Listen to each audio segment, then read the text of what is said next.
Tapos, ang expect ko, may mga tutugtog ng mga sweet na kanta, pero hindi rin pala nila alam yung mga songs na gusto ko i-play. Tapos akala ko mag-isa lang si Kim pupunta, may kasama palang kaibigan. Yeah, so yeah, that's memorable for me. Ako naman, siguro yung recent, niya lang, Valentine's. Hindi talaga siya Valentine's Day. Siguro, days before Valentine's Day, parang inaya niya ako. And then, magsama daw ako. Tapos, yun yung, niya, pa-date niya na, paandar niya na land, sea, and, land, water, air na date. Kasi sumakay kami sa hot air balloon, nag-horseback riding, and nag-yate kami, swimming.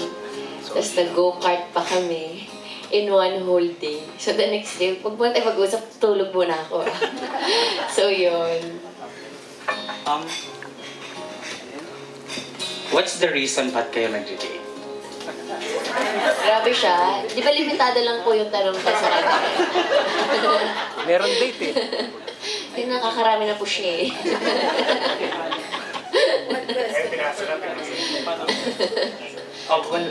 Yun.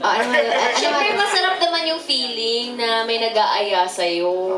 Ikaw ba, pag may mag-aya sa'yo, ayaw, ikaw ba pag may mag-aya sa'yo, Pinasa mo na naman sa kanyang tatanggihan tanong. mo ba? Nakasing pogi ni si Ian Lim. Grabe. Ano, sagutin mo? Hindi pa man siya nag-aaya, oo. Ay, libre niya na daw. Date tayo, libre ko. Tsaka siya gagastos. Ayun. Last na lang. Ano yan? Isa lang.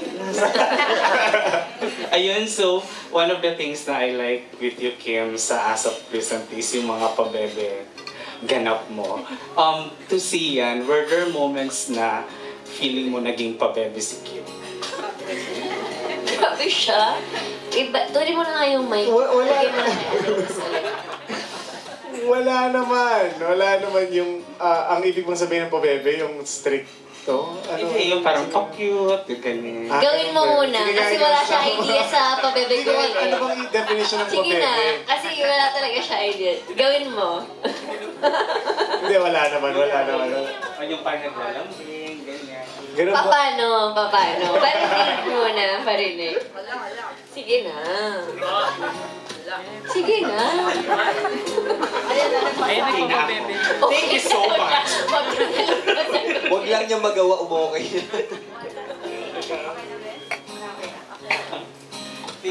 One last question from Mark.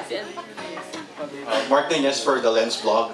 Yeah, ngayon you participated in or took part in a production that is only available in a mobile platform. How do you feel na itong production na to affects the traditional TV or movie viewing? Will it complement the movie industry or the TV industry more, or will it affect it?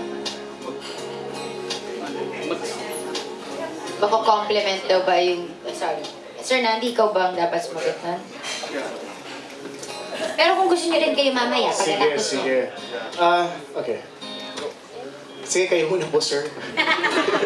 Kayo muna po, sir. Parang ano naman yata, kasi nagbabago naman yung mundo, di ba?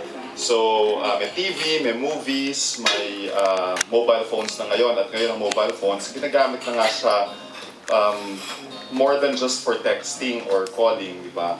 So, sa tingin namin, makakaganda siya sa buong entertainment industry kasi mabibigyan ng options nga ang mga tao, no? So whether they want to watch at home on their TVs or, you know, have a more personal experience using their mobile device or a family experience in a movie house, then madadagdagan lang yung options. So sa tingin ko, mas gaganda lang ng mas gaganda, pati yung quality siguro ng mga productions na gagawin namin. Yeah, dadagdagan ko lang yung dadami yung options kasi sometimes nga you don't know what to do sa traffic, sometimes you're just so busy you can't go to the movies, or sometimes yung favorite shows mo hindi mo maaabutan sa yung time slot na gusto mo. So this is perfect dahil yun nga you just register and you just get an ABS